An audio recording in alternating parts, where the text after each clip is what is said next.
आज शनिवारी दुपारी 2 वाजण्याच्या सुमारास मुंबई पुणे एक्सप्रेस हायवेवरती खंडाळा बोर घाटामध्ये मुंबईच्या दिशेने जाणाऱ्या लेनवर नवीन बोगद्याजवळ एक भीषण अपघात झाला आहे। या अपघातामध्ये सुमारे 15 ते 20 वाहनांनी एकमेकाला धडक दिली आहे।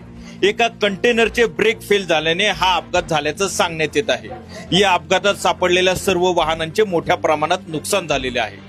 खालापूर टोल नाक्याच्या अलीकडे असलेल्या फूडमॉल हॉटेल पासून नवीन बोगद्यापर्यंतच्या पट्ट्यात अपघातग्रस्त वाहने विखुरलेली दिसत असून यामुळे एक्सप्रेस हायवेवरील वाहतूक अत्यंत धीम्या गतीने सुरू आहे।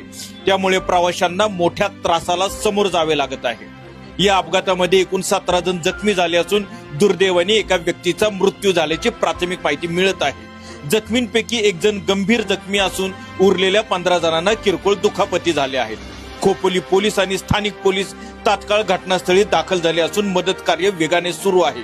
वाहतूक सुरळीत करण्यासाठी आणि अपघातग्रस्त वाहने हटवण्यासाठी युद्ध पातळीवरती प्रयत्न सुरू आहेत। तसेच घटनास्थळी वैद्यकीय आणि आपत्कालीन सेवा तातडीने पुरवली जात आहे। सायद्री दर्पणसाठी विशाल पाडाळे, लोणावळा।